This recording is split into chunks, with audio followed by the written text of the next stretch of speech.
PM Modi अपना कार्यकाल नहीं पूरा कर पाए।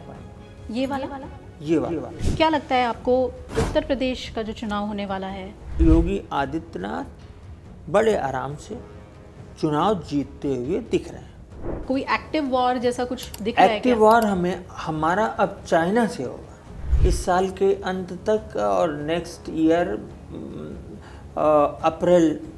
मार्च अप्रैल तक 29, 30, 31 में भारत एक नए व्यक्ति के नेतृत्व में सुपर पावर बनेगा और अपनी सीमाओं का गजब विस्तार करेगा। तीनों खान में से आमिर खान छाए हुए हैं, 3 शादियां, और सबसे बड़ी बात पत्नियां भी साथ में, बच्चे भी साथ में। उनकी कुंडली कैसी है देखिए आपने? अभी वो एक शादी और करेंगे। हाँ, ये लीजिए माय ज्योतिष पर एक और प्रेडिक्शन, आमिर खान चौथी शादी भी करेंगे। सलमान खान के बारे में उस व्यक्ति की कुंडली में कितना दुख है, तो एक चीज़ और भी है कि अभी उनको एक बड़ी बीमारी घेरेगी। अच्छा, कोई ऐसा हीरो आप बताना चाहेंगे जिनका अब हम नाम ले सकते हैं और उनके ऊपर तंत्र हुआ हो? इरफान खान साहब। अरे, इरफान खान के ऊपर तंत्र कराया था दिल्ली के एक बाबा ने।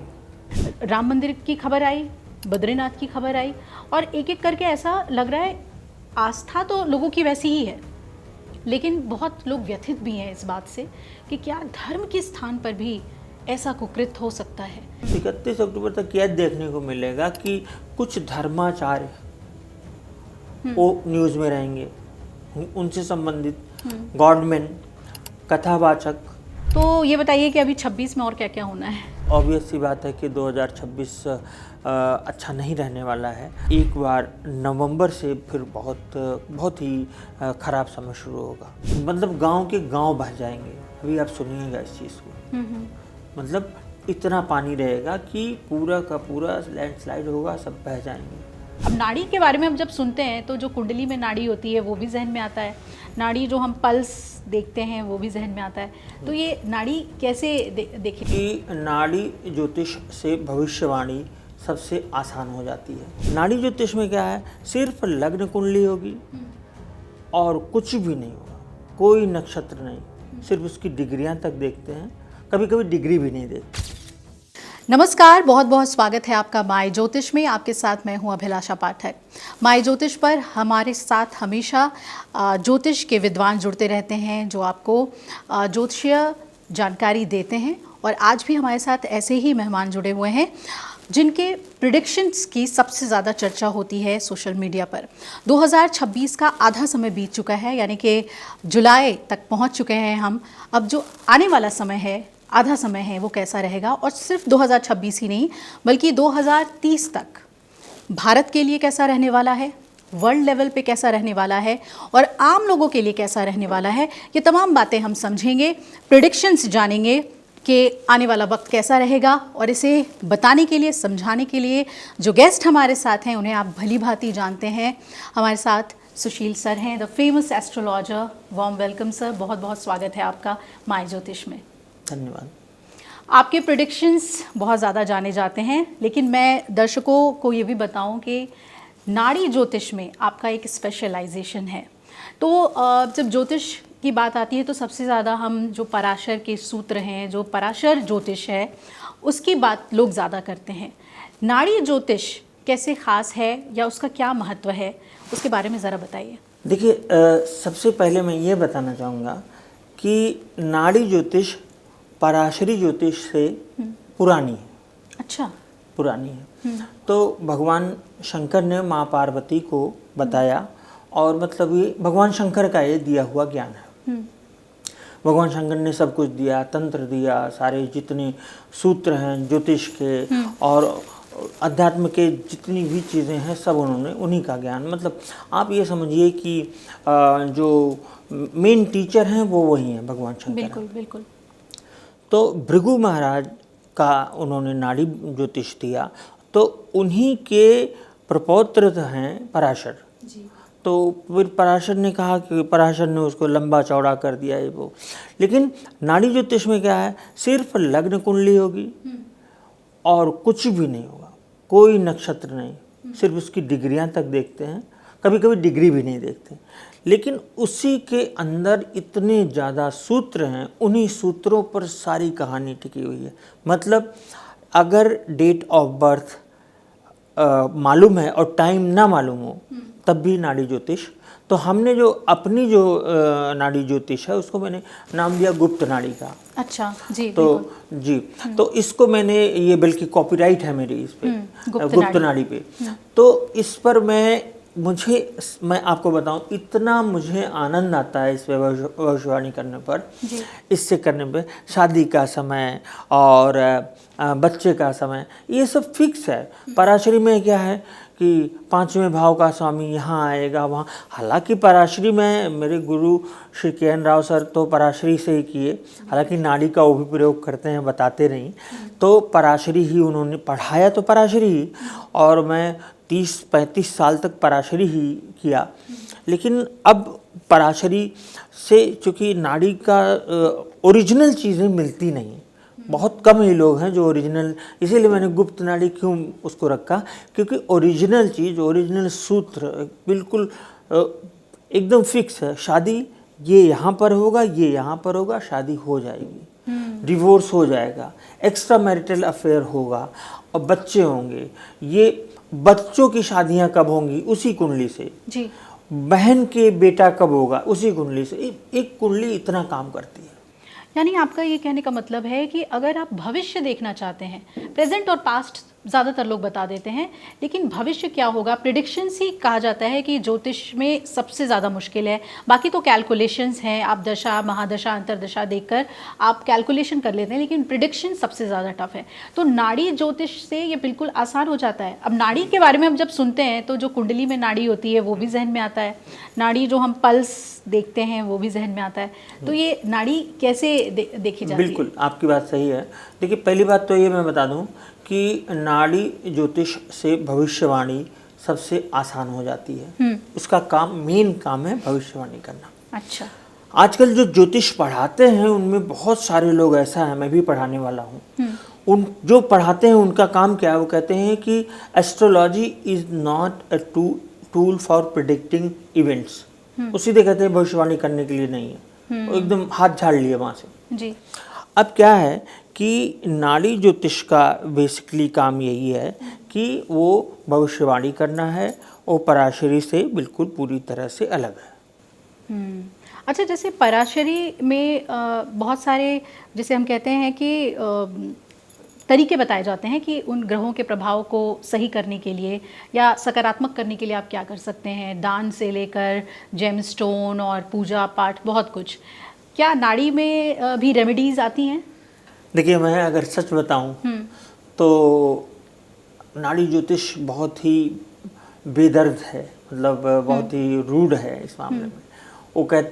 वो ये कहती है कि किसी चीज़ की कोई रेमेडी नहीं, ईश्वर ने जो लिख दिया ब्रह्मा ने, उसको मिटाया नहीं जा सकता। जो लिखित है वो लिखित है, नाड़ी ज्योतिष के अकॉर्डिंग, नाड़ी ज्योतिष। लेकिन जब हमको रेमेडी देनी होती है तो पराशरी में आके उसको कुछ न कुछ रेमेडी, जैसे पराशर ने मंत्रों की बात करी है, विष्णु सहस्त्र नाम है, और मैं जो रेमेडी बताता हूँ ज़्यादातर उन लोगों को रेमेडी बताने की कोशिश करता हूँ जिन लोगों पे तांत्रिक अभिचार वगैरह हुआ हो। उनको उतरवाने के लिए मैं समुचित जगहों पर लोगों को भेज देता हूँ कि आप जाइए, इनसे संपर्क कर लीजिए, क्योंकि इसका इलाज होता है। अच्छा। और ये अगर एक बार आदमी को ये हो गया, किसी के ऊपर तांत्रिक क्रिया हो गई, तो उसका जीवन नरक हो जाता है। तो आप ये कैसे पकड़ पाते हैं? क्या नाड़ी ज्योतिष के जरिए ही, मतलब कुंडली में ये चीज़ झलक जाती है कि सामने वाले के ऊपर कोई तंत्र क्रिया हुई है? बिल्कुल बिल्कुल बिल्कुल, कुंडली में दिखता है, कुंडली में दिखता है। कौन से ग्रह ये इंडिकेट करते हैं? देखिए, मूल रूप से तो मंगल करता है। अच्छा। राहु, केतु और बुध भी करता है, लेकिन मूल रूप से मंगल है। नाड़ी में मंगल को मानते हैं। अच्छा। हाँ। और किस वजह से तंत्र हुआ है ये भी पता चल जाता है? नहीं, तंत्र कौन किया है, मतलब ये भी एक आइडिया लग जाता है कि लेडी है कि कौन जेंट्स है, किस वजह से नहीं। पर इसके बाद तो तांत्रिक ये बता ही सकते हैं, तांत्रिक लोग बता देते हैं कि किसने किया है। फिर उनका काम है ज़्यादातर 10 महाविद्याओं से, कुछ 10 महाविद्याओं से भी नहीं हटती, तब उनका शमशान में जो तरीके होते हैं उनसे हटवाना पड़ता है उन लोगों को। लेकिन मैं यही कहूँगा कि ये जो लोग तंत्र कर रहे हैं एक दूसरे पर, इसको बचना चाहिए। ऐसा भी बहुत ही खराब है, बहुत ही गलत है, ऐसा बिल्कुल नहीं करना चाहिए। आप क्या मानते हैं, क्योंकि देखिए अब गुप्त नवरात्रि भी आ गई है, बहुत करीब है, और इसमें 10 महाविद्याओं की पूजा होती है। आप खुद माँ त्रिपुर सुंदरी के भक्त हैं, तो ज़रा हमको समझाइए कि कितना प्रेवलेंट है तंत्र। क्या हम ऐसा सोचते हैं कि हम पढ़े लिखे समाज हैं और ये सब चीज़ें नहीं होती, या फिर अगर इसमें घुसिए तो आपको पता चलेगा हर दूसरा तीसरा व्यक्ति इन चीज़ों में इन्वॉल्व है। आप कैसे देखते हैं ये कितना प्रेवलेंट है हमारे समाज में? नहीं, मतलब ये इसको इनकार नहीं किया जा सकता।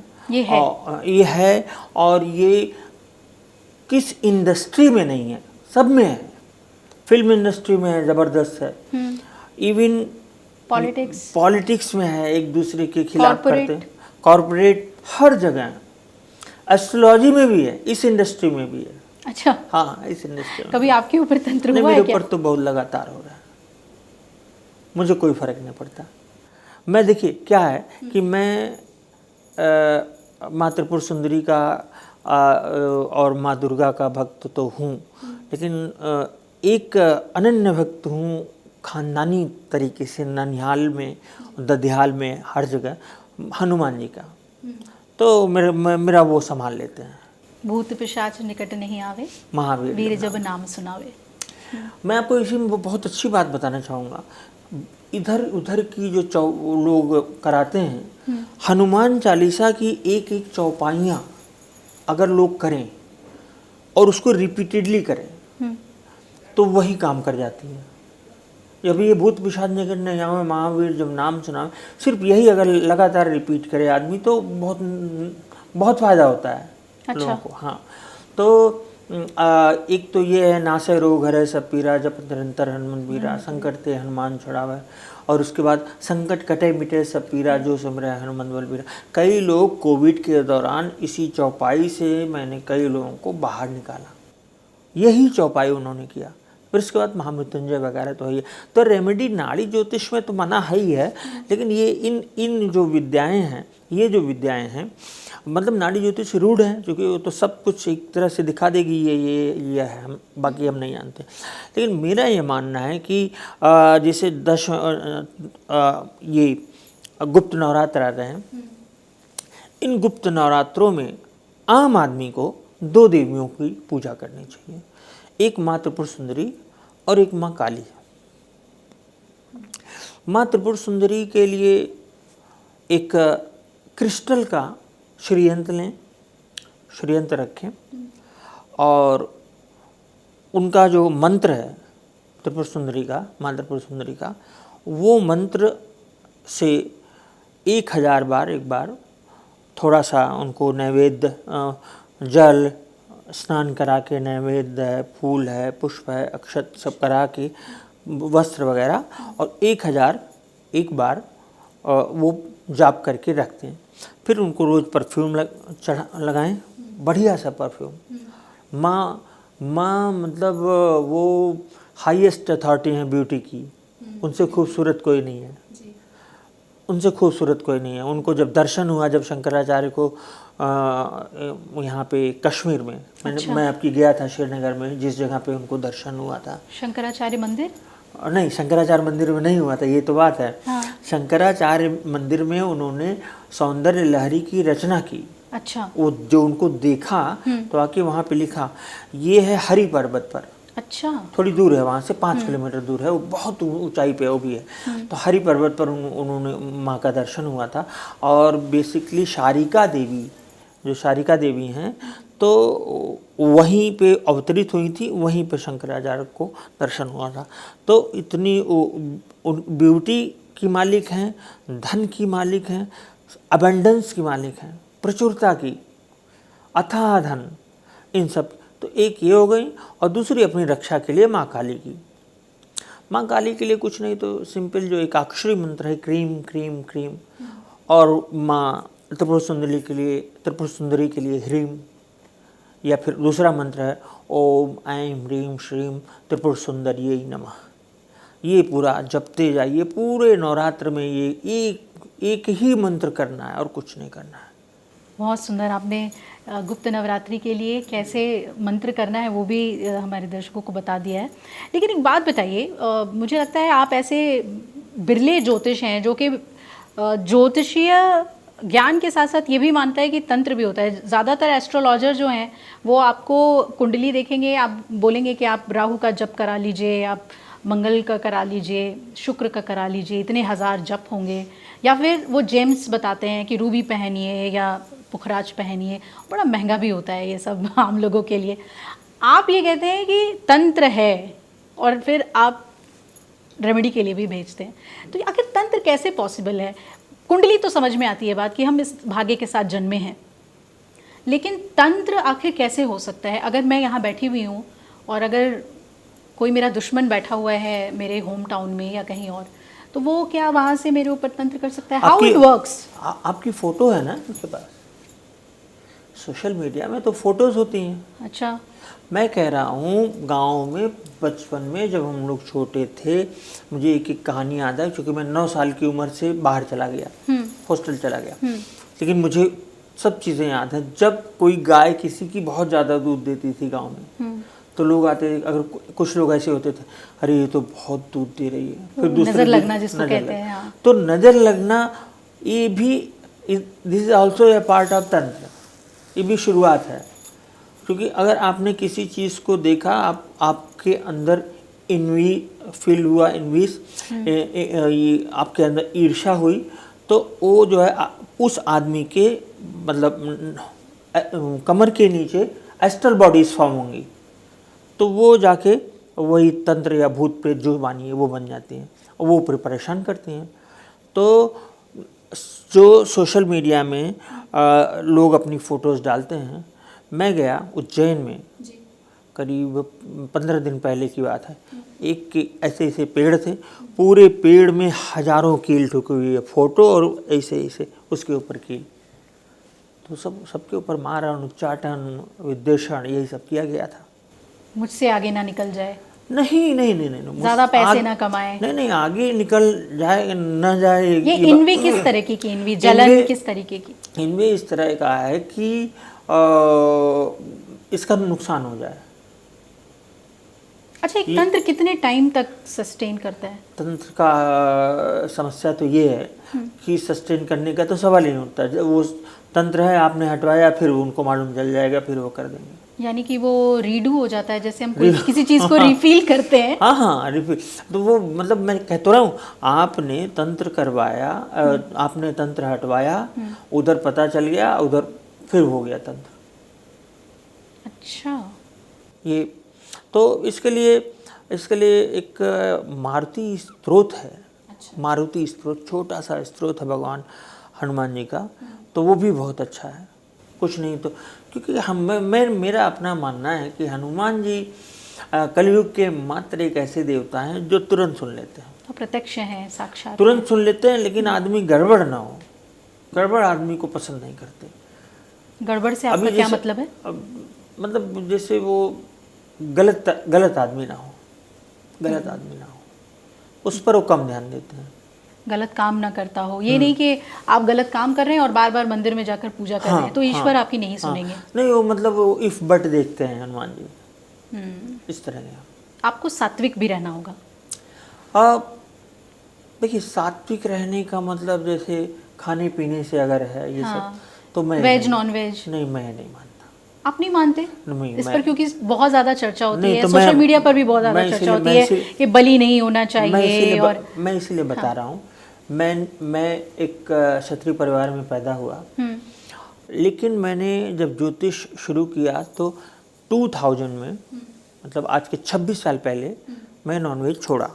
अच्छा। शुरू से खाता था बचपन में, छोड़ा, लेकिन जब मैं पूरा अध्ययन किया, सब कुछ किया, तो ये पाया कि ये तो शुरू से है, इसका कोई सात्विकता वगैरह से लेना देना नहीं। या शाक्त परंपरा में भी है? शाक्त छोड़िए, विवेकानंद गेरुआ पहन के खाते थे। बंगाल में तो मतलब हाँ, वो स्टेपल फूड है। मैं मार्च ये नहीं स्टेपल कह फूड रहा, है। मैं ये नहीं कह रहा कि खाना अच्छी बात है, हम्म। लेकिन खाना बहुत बुरी बात है ये भी नहीं कह रहा। मतलब ईश्वर तत्व का आपके भोजन से संबंध कोई नहीं है, नहीं, वो तो आपके बहुत- आत्मा से संबंध है। बहुत छोटी चीज़ है भोजन भोजन। ईश्वर के कॉन्सेप्ट का भोजन से बहुत कोई मतलब ही नहीं। वो ये सब देखता ही नहीं, उसको कोई मतलब ही नहीं। अच्छा, तंत्र कितने तरह के होते हैं? क्या हर तंत्र में सामने वाले को मारने की ही इच्छा होती है? नहीं, जिसको मारण तंत्र एक है जिसमें आपको किसी को अनमैस कर दिया जाएगा, उसका कुछ मन ही नहीं लगेगा, कोई काम नहीं करेगा। उच्चाटन। अच्छा। उच्चाटन में ये भी हो जाएगा कि वो आदमी कहीं दूर निकल जाए, घर छोड़ दे, फिर उसी को एक साथ साइकेट्रिक इलाज होता है ना। फिर वो साइकेट्री में उसकी बीमारी इलाज चलता है, उसकी वो जितनी देर तक दवा है उतनी देर तक काम करेगा। तो एक तो ये हो गया, इसके बाद हो गया मारण हो गया, वशीकरण हो गया, मोहन हो गया, बहुत सारे हैं, 8 तरह के होते हैं इसमें। 8 तरीके के तंत्र हैं जो आज भी प्रैक्टिस किए जा रहे हैं। प्रैक्टिस किए जाते हैं और आठों से बचने का उपाय हनुमान जी के पास है। तो आप ये कहना चाहते हैं कि हनुमान की शरण में जाकर एक अपना सुरक्षा कवच हर व्यक्ति को बनाना चाहिए? मैं यही कह रहा हूँ। एक इस समय तो अयोध्या की बात चल रही, तो चूँकि अयोध्या का ही हूँ, तो एक बार ये हुआ था कि हनुमान जी को, आज की करीब 30-40 साल पुरानी बात है जी, किसी ने मुकुट चढ़ाया हनुमान जी को। तो जो पुजारी था उस वक्त, उनको क्या, ये मुझे वहाँ के एक साधु ने बात बताई थी हनुमानगढ़ी के। तो उस पुजारी को पता नहीं क्या आया, वो तोड़ने लगा उस मुकुट को, तोड़ के कि रख लें, सोने का मुकुट था। फिर उसका ऐसे गला अपने आप ऐसे पीछे हो गया, मुड़ने लग गया, मुड़ के मर गया। तो वो तुरंत न्याय करते हैं।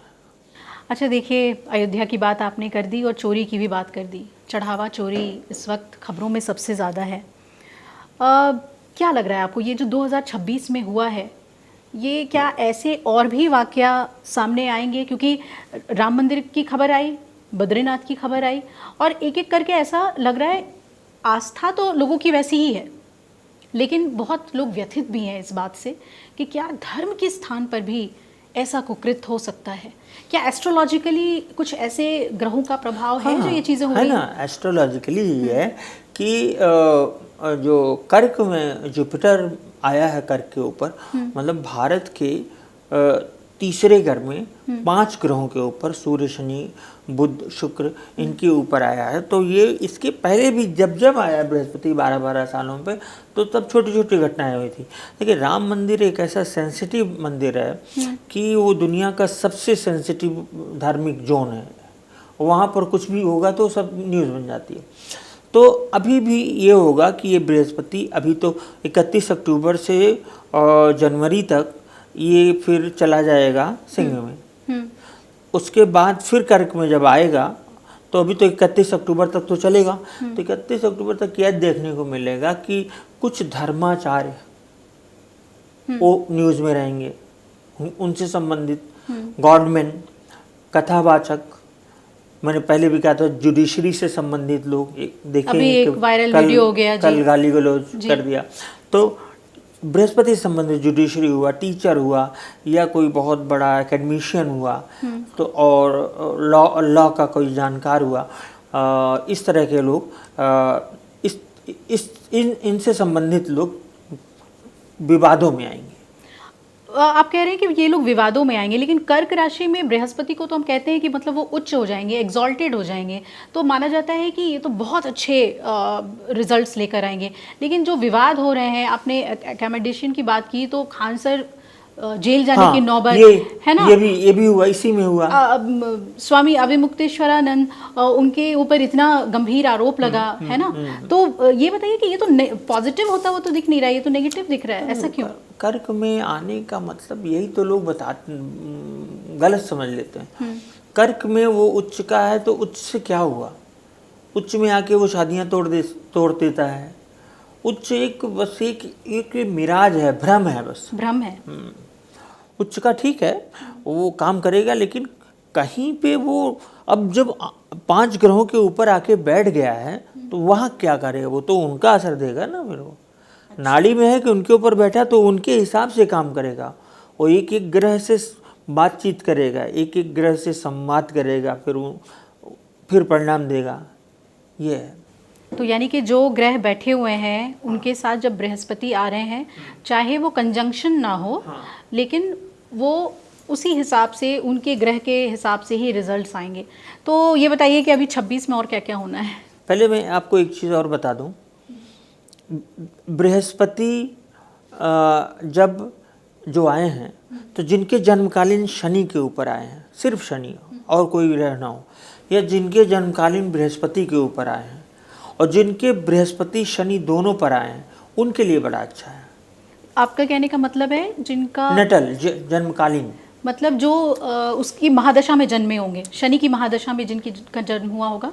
नहीं, जन्मकालीन से क्या मतलब है? मैं बता रहा हूँ, जैसे जो लोग जिनकी जन्म की कुंडली में अच्छा जो शनि है उस पर बृहस्पति चल रहा हो, अच्छा, मान लीजिए कर्क का शनि हो तो ये बृहस्पति कर्क का है, तो कर्क का बृहस्पति ये बहुत फायदा करेगा। अच्छा, उनको लाभ देगा, बहुत आगे बढ़ाएगा। वही खासकर ये 75-76 में जो लोग पैदा हुए हैं, मैं भी बता दूं, 1975, 1976, 1977 के आसपास ये लोग कर्क के शनि के लोग हैं, तो इनको बड़ा फायदा हो। अच्छा, हाँ। और 2026 कैसा रहने वाला है? 2026 ऑब्वियस सी बात है कि 2026 अच्छा नहीं रहने वाला है। और अभी ये जो सारी चीज़ें हैं, अभी एक बार नवंबर से फिर बहुत ही ख़राब समय शुरू होगा। नवंबर से? हाँ। और मानसून अच्छा रहने वाला है क्योंकि सूखे का भी बहुत ज़्यादा प्रेडिक्शंस हैं। मानसून अच्छा रहेगा एक तरफ ड्राउट, सूखा भी रहेगा। अच्छा, एक तरफ अच्छा रहेगा, एक तरफ सूखा, एक तरफ मतलब गांव के गांव बह जाएंगे। अभी आप सुनिएगा इस चीज़ को। मतलब इतना पानी रहेगा कि पूरा का पूरा लैंडस्लाइड होगा, सब बह जाएंगे। दो स्टेट्स में ऐसा घटेगा, 2 से 3 पहाड़ों पे खास तौर पे, है ना? उत्तराखंड, हिमाचल हम कह सकते हैं। दो ज़्यादा से ज़्यादा लैंडस्लाइड और इस तरीके के भूस्खलन की घटनाएं होंगी। और इधर मैदानों में हम सूखा भी देख सकते हैं। सूखा होगा और बहुत ज़बरदस्त सूखा होगा। वो तो मंगल सूर्य के आगे, सूर्य मंगल के आगे एक कॉन्सेप्ट है घाघ और भर्तरी का, इस वजह से अब इस समय बारिश खूब देखने को मिल रही है। अच्छा, बस इसी वजह से। अब जो ख़त्म होगा, सूर्य का राशि परिवर्तन होगा तो फिर वो बदल जाएगा कॉन्सेप्ट। अच्छा, ये बताइए मुझे कि 2026 में हमने ये नेचुरल कैलेमिटीज़ की बात तो हमने कर ली है, इसके अलावा कुछ मुद्दे जो हैं इस वक्त बहुत बड़े बने हुए हैं। एक तो जो चढ़ावा चौरी की हमने बात कर ही ली, दूसरी तरफ ये जो E20 एथेनॉल का जो मुद्दा है, पेट्रोल का, इसमें भी, इसको लेकर भी आम जनता में बहुत ज़्यादा रोष भी है, लोग खुलकर बात भी कर रहे हैं इस पर। क्या लगता है आपको, उत्तर प्रदेश का जो चुनाव होने वाला है उस पर कुछ इसका इम्पैक्ट होगा? योगी जी को ये कोई परेशानी करेगा क्या, या फिर चीज़ें जैसे बीजेपी आखिर में बिल्कुल ठीक कर लेती है, ठीक चुनाव से पहले, तो थ्रू हो जाएगा चुनाव? देखिए, जो इथेनॉल का मुद्दा है, जो राम मंदिर का मुद्दा है, वो जिनको नुकसान करना है वो करेगा। गडकरी जी को कितना नुकसान किया ये गडकरी जी जानते होंगे, और रोज आके भले बोले जी। लेकिन एक समय ऐसा आ गया था कि वो प्रधानमंत्री को हाथ नहीं उठाते थे, मतलब बराबर। आज उनको इस तरह ये स्थिति हो गई है कि मतलब हर आदमी अपनी गाड़ी को लेके परेशान है। बताइए कि मतलब ऐसा, इससे बड़ा करप्शन कभी मैंने नहीं सुना था इस लेवल का। दूसरी चीज़, जैसे अब यूपी चुनाव की बात हुई, तो यूपी चुनाव सिर्फ अखिलेश यादव और योगी आदित्यनाथ की कुंडलियाँ और भारतीय जनता पार्टी और सपा की कुंडलियाँ, अगर इसको मैं देखूं तो योगी आदित्यनाथ बड़े आराम से चुनाव जीतते हुए दिख रहे हैं। अखिलेश का पीडीए कुछ काम नहीं करेगा। अखिलेश यादव चुनाव हार जाएंगे 2027 का। और कांग्रेस के लिए कैसा रहने वाला है? कांग्रेस के लिए सो है, सामान्य है। गठबंधन लेकिन इनका होगा? गठबंधन के बारे में तो मैं नहीं कह सकता, क्योंकि गठबंधन का तब होता है जब समाजवादी पार्टी का, इनका या बसपा सबकी कुंडलियां एक साथ हों, तब बताया जा सकता है। जी जी। अच्छा, तो जब हम लोग पॉलिटिकली बात कर रहे हैं तो पीएम मोदी को लेकर जितने भी प्रिडिक्शंस हैं सोशल मीडिया पर, वो बहुत लॉन्ग टर्म दिखाते हैं और बीजेपी के लिए भी बहुत लॉन्ग टर्म दिखाते हैं। आप कैसे देखते हैं? नहीं, मेरा तो आप जानते होंगे मेरा, मैं तो लॉन्ग टर्म नहीं बताता। मैंने तो बहुत पहले से बता रखा है, 2-3 सालों से, कि ये पहले तो ये पीएम मोदी का जो आभा मंडल है वो कमज़ोर होता जाएगा, ये मैंने बताया। ये मैं 2020 से बता रहा हूँ, आज 6 साल हो गए। 19 से जीतने के बाद कि वो धीरे धीरे ढलान पे जाएंगे, चुनाव जीतते जाए कोई फर्क नहीं है। इसी साल से या अगले साल से? नहीं, 19 से, 2019 से मैं ये कह रहा हूँ। दूसरा, पीएम मोदी अपना कार्यकाल नहीं पूरा कर पाएंगे। ये वाला? अच्छा। उनको 2026 नहीं तो 2027 में पद त्याग करना पड़ेगा। और कारण क्या हो सकता है? कारण कुछ भी मानिए, एनार्की मानिए, उपद्रव मानिए, कुछ भी मानिए। दूसरी एक चीज़ और है, मैं इसको थोड़ा सा सेंसिटिव है, लेकिन सेना की थोड़ी बहुत दखल दिखती है मुझे। अच्छा। सेना की, मिलिट्री की दखल दिखती है देश में। और ये क्यों हो रहा है? ये इंटरनेशनल सिनेरियो की वजह से या फिर पाकिस्तान नहीं, और चीन के साथ अंदर के घटनाओं की वजह से, अंदर की घटनाओं की वजह से अंदर चीज़ें आउट ऑफ कंट्रोल हो गई हैं, ऐसा लगेगा सेना को, तब वो कुछ करेगी। तो हमें तो ऐसा लग रहा है कि जो ऑपरेशन सिंदूर के बाद युद्ध रुका, तो बहुत ऐसी बात सामने आई कि अमेरिका का उसमें इंटरफेरेंस रहा, लेकिन हमने उसे सीधे तौर पर उस बात को नकारा कि ये पूरी तरीके से हम लोगों का फैसला था। आने वाले समय में आप कैसे देख रहे हैं पाकिस्तान के साथ? कोई एक्टिव वॉर जैसा कुछ दिख रहा है क्या? एक्टिव वॉर हमारा अब चाइना से होगा। अच्छा, चाइना से होगा इस साल के अंत तक? इस साल के अंत तक, और नेक्स्ट ईयर मार्च अप्रैल तक 100% होगा वॉर। तो क्या हम मान सकते हैं कि इस वजह से पीएम मोदी का टेन्योर डिस्टर्ब हो सकता है? हो सकता है, ये बात हो सकता है। और हमें छोटा मोटा ह्यूमिलिएशन या शर्मिंदगी झेलनी पड़ सकती है कुछ इंटरनेशनली। हाँ, कुछ मामलों में। अच्छा, पाकिस्तान को तो हम उतना ज़्यादा तवज्जो नहीं देते हैं इस वक्त। अगर इकोनॉमिकली देखें तो we are far ahead than Pakistan.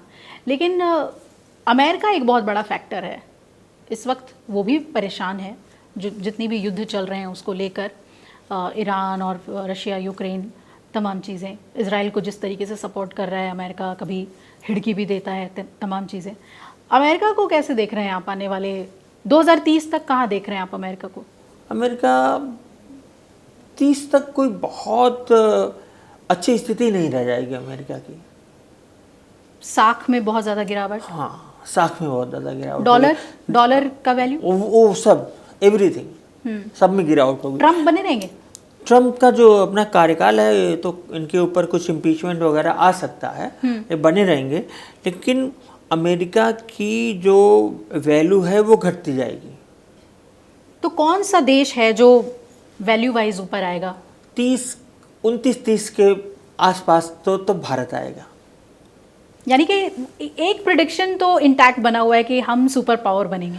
हाँ, 100%। 29, 30, 31 में भारत एक नए व्यक्ति के नेतृत्व में सुपर पावर बनेगा और अपनी सीमाओं का गजब विस्तार करेगा। तो इसमें हम चाइना को भी मात दे पाएंगे? हाँ, ज़रूर, चाइना को भी। चाइना किसी तरह फंसेगा, उस वक्त फंस जाएगा और भारत अपने लिए रास्ता बना लेगा। चलिए, ये तो पॉलिटिकल और इंटरनेशनल सिनेरियो पर हमने बात कर ली है। आम लोगों के लिए कुछ ऐसी राशियां जिनके लिए कुछ अच्छा होगा, कुछ लोगों के लिए कुछ ऐसी राशियां जिनको बचने की ज़रूरत है आने वाले समय में? आने वाले समय में कर्क, सिंह और मकर और कुंभ, इनको बचने की ज़रूरत है। क्यों? थोड़ी सी समस्या रहेगी, थोड़ी बहुत, थोड़ा सा ध्यान देने की ज़रूरत है बस। कोई आर्थिक वर्थिक इकोनॉमिक स्थिति नहीं, बस ये सतर्क रहें, कोई अनर्गल विवाद में ना रहें, किसी डिस्प्यूट ना करें, ऑफिस में कोई झगड़ा ना करें, बॉस की कोई बुराई ना करें, वो पता चल जाएगा। ये 2026 तक के लिए? 26 तक के लिए। चलिए, इन 4 राशियों को बच के रहने की ज़रूरत है, ये भी सुशील सर ने हमें बता दिया। सर, बॉलीवुड पर तो आप जिस तरीके से पर्दे हटाते हैं ज्योतिषीय तरीके से, और कई बार वो सच भी साबित होते हैं, तो इस बार तो सबसे ज़्यादा खबरों में छाए हुए हैं आमिर खान। तीनों खान में से आमिर खान छाए हुए हैं, 3-3 शादियाँ, और सबसे बड़ी बात पत्नियाँ भी साथ में, बच्चे भी साथ में। उनकी कुंडली कैसी है, देखी है आपने? उनकी कुंडली तो देखी हमने। हाँ। अभी वो एक शादी और करेंगे। हाँ, ये लीजिए, माय ज्योतिष पर एक और प्रेडिक्शन, आमिर खान चौथी शादी भी करेंगे। हाँ, वो शादी करेंगे और ज़रूर करेंगे।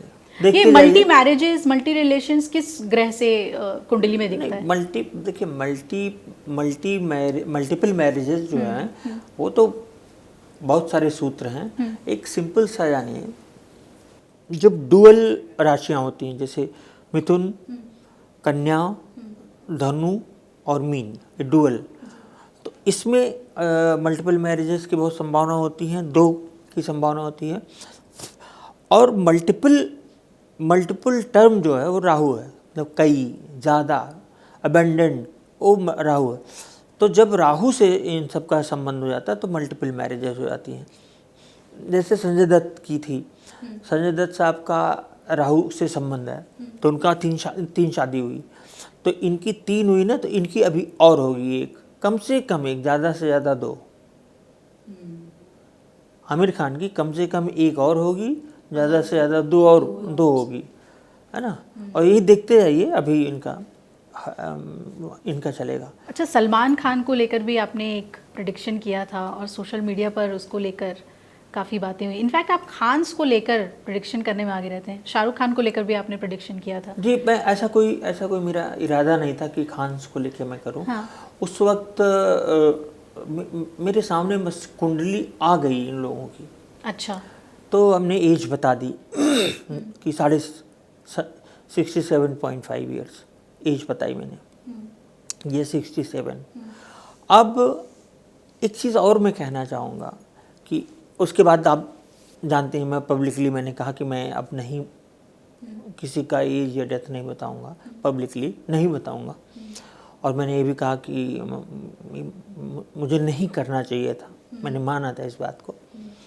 लेकिन ये कि सलमान खान के बारे में उस व्यक्ति की कुंडली में कितना दुख है कि ना कुछ भी नहीं, ना कोई संतान, ना कोई पत्नी, ना कुछ। तो एक चीज़ और भी है कि अभी उनको एक बड़ी बीमारी घेरेगी। वो भी नर्व से रिलेटेड ही होगी? नहीं, इससे पहले भी उनको नर्व से रिलेटेड न्यूरो प्रॉब्लम नहीं, वो सब तो अलग बीमारियां हैं। वो जो सबसे बुरी बीमारी होती है वो उसकी बात मैं कर रहा हूँ। जो सबसे बुरी बीमारी आज के समय में जानी जाती, वो बीमारी होगी उनको। और ग्रह वो रास्ता बना रहे हैं, और 26 के लास्ट में, 27 के शुरू में ये शायद डायग्नोज हो जाए, डायग्नोज होने की स्थिति में आ रहे हैं। तो उस बीमारी से उनका बड़ा नुकसान, उनके जो भी हो, उनका पूर्व जन्म का कर्म हो, जैसा भी हो, उनके लिए तो मैं ईश्वर से प्रार्थना करूंगा। हम भी प्रार्थना करेंगे कि वो अच्छा रहे, गुड हेल्थ में रहें, पिंक हेल्थ में रहें। और शाहरुख खान का वो जो जादू, वो जो किंग खान इमेज जो है, वो आने वाले समय में क्या रहेगा? नहीं, अभी ठीक है, शाहरुख खान का रहेगा, ऐसे मेंटेन रहेगा। अच्छा, एक्ट्रेसेस को लेकर भी कुछ बातें बताइए, क्योंकि आप ब्लैक मैजिक को लेकर कह रहे थे कि सबसे ज़्यादा तो फिल्म इंडस्ट्री में ये चीज़ें हो रही हैं। तो कुंडलियों के ज़रिए आप ये जान पाए, या फिर कुछ पीड़ित लोग आपके पास पहुंचे और उन्होंने बताया कि हमारे ऊपर कुछ ऐसा है? नहीं, तो मैंने जब बताया तो फिर कुछ लोगों ने फीडबैक दिया, बात अलग है, फीडबैक दिया, मैं मिलता रहता हूँ तो वो बात अलग है, लेकिन ये अभी ये सिलसिला ख़त्म नहीं हो रहा और इस पर एक रोक लगानी चाहिए। हालांकि इसके खिलाफ कानून भी है, ब्लैक मैजिक के अगेंस्ट कानून भी है, लेकिन वो तंत्र नाम से किया जाता है, कैसे क्या कर सकते हैं आप? और आप प्रूव नहीं कर सकते ना। आप किसी के नींबू और मिर्ची और ये चौराहे पे रखने पर कहाँ, कौन सा आईपीसी की कौन सी धारा? लेकिन एक्ट्रेसेस को क्या जरूरत है इतना ज्यादा? क्या ये सिर्फ अच्छी शादी फिल्में पाने के लिए, शादी करने के लिए, शादी करने के लिए, रिलेशन बनाने के लिए? जैसे एक खान को एक एक्ट्रेस ने कुछ दिन तक संबंध था, फिर उनकी पत्नी ने बड़ा लंबा चौड़ा हुआ, उनकी पत्नी का फिर किसी से रिलेशन हुआ और बड़ा लंबा चौड़ा विवाद हुआ और वो ये था कि मैं इसके नाम के साथ मेरा नाम जुड़ जाए, और जुड़ गया। और ये ब्लैक मैजिक से हुआ? हाँ, ब्लैक मैजिक से हुआ।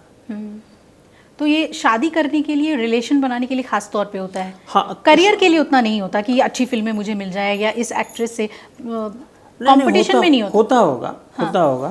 तो मेरी नज़र में अभी नहीं आया। यहाँ इतना ही नहीं है, यहाँ ये भी है कि नॉन एक्ट्रेस जो लड़कियाँ होती हैं, जो एक्टर्स कहीं न कहीं से पा जाते हैं, वो भी कर देती हैं। मतलब नए एक्टर्स के पास जो लड़कियां जाती हैं, वो तंत्र, उसमें से 50% तंत्र से लैस होती है। अच्छा, कोई ऐसा हीरो आप बताना चाहेंगे जिनका अब हम नाम ले सकते हैं और उनके ऊपर तंत्र हुआ हो? मैं बताना चाहूँगा इरफान खान साहब। अरे, इरफान खान के ऊपर तंत्र कराया था दिल्ली के एक बाबा ने। वो बाबा जो कि बहुत पहले मर चुके हैं, तो उनकी सोल ने किया था। बहुत अलग कहानी है। सोल ने तंत्र कर दिया? हाँ, बता रहे हैं। हाँ। इरफान खान, एक फिल्म आई थी मदारी।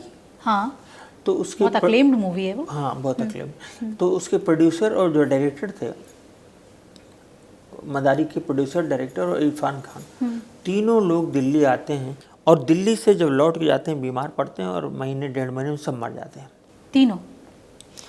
इन्हीं तीनों लोगों ने, सो कॉल्ड, मुझे जो बताया गया, इन्हीं तीनों लोगों ने कभी किसी जन्म में उस बाबा की हत्या की थी, किसी जन्म में। अच्छा। वो सोल इनका वेट कर रही थी कि कभी ये दिल्ली आए, मतलब वो दिल्ली से आगे नहीं जा सकती थी, जो भी कहानी। शूटिंग पे आते ही इनको सब पकड़ लिए जाते हैं। और इसके बाद मुझे एक हीलर ने बताया था, वो हीलर साउथ के बड़े बड़े एक्टर्स एक्ट्रेसेस की हील करती हैं। तो इरफान खान को जब पता चल गया कि मेरे ऊपर तंत्र हुआ, तो 4 दिन पहले वो जान पाए कि तंत्र हुआ है और किसने कराया है, किसी की सोल ने कराया है। तो ये अजीब घटना है। तो ये सुन के तो मैं दंग रह गया था। कम से कम उनकी, चलिए, कोई किसी दुश्मन ने नहीं कराया। हाँ। क्योंकि वो बहुत ही लव्ड पर्सन थे। किसी दुश्मन ने उनके ऊपर नहीं कराया, ये कुछ पूर्व जन्म की चीज़ थी। अच्छा, नाड़ी ज्योतिष में ये जो आकस्मिक रिकॉर्ड आजकल लोग देखते हैं, तो क्या पूर्व जन्म की भी सारी चीज़ें खुलकर आ जाती हैं सामने?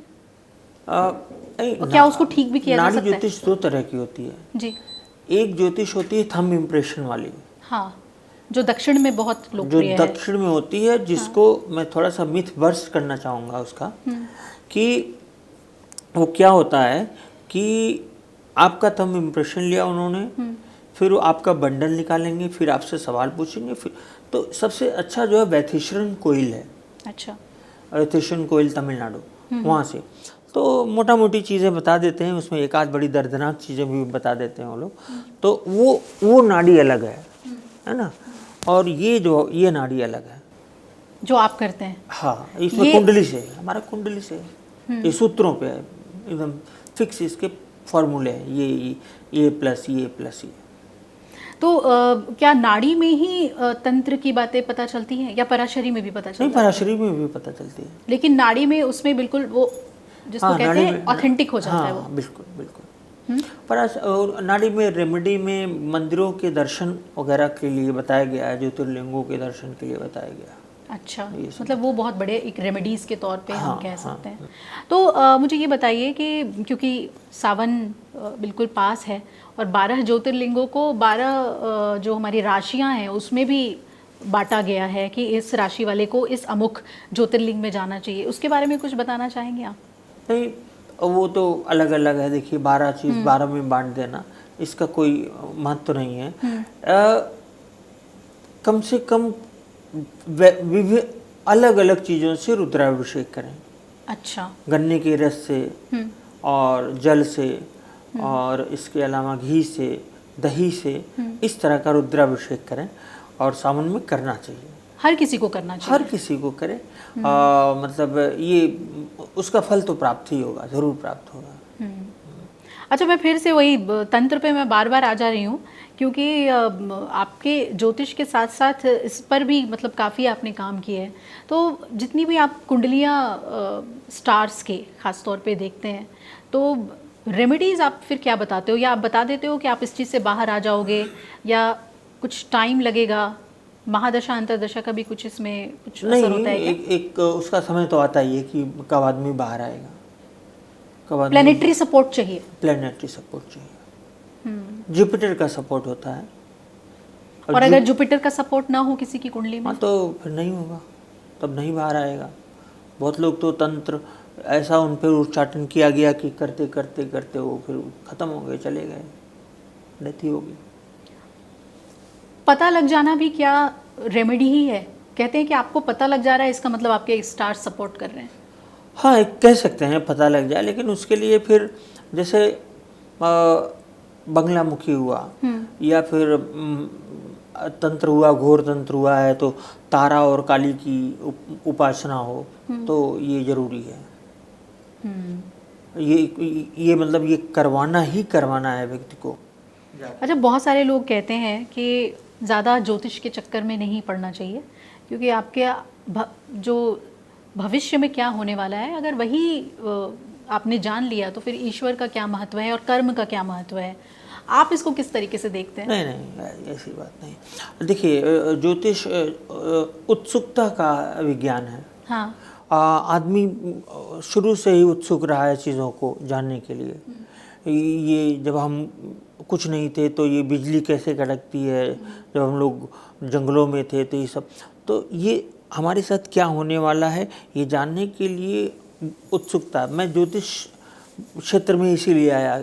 मैं तारों को देखता था 4 साल की उम्र से, ये कैसे घूमते हैं, मैं कहाँ हूँ, ये वो। तो मैं इस बात से नहीं हूँ कि जान लेना क्या है। हाँ, आप अपनी डेथ मत जानिए और अच्छा ज्योतिषी के पास जाइए जो गलत चीज़ें ना बताए। कुछ लोग गलत बता के डराते हैं। हाँ। तो ये काम नहीं करना चाहिए, ऐसे लोगों के पास जाइए ही मत।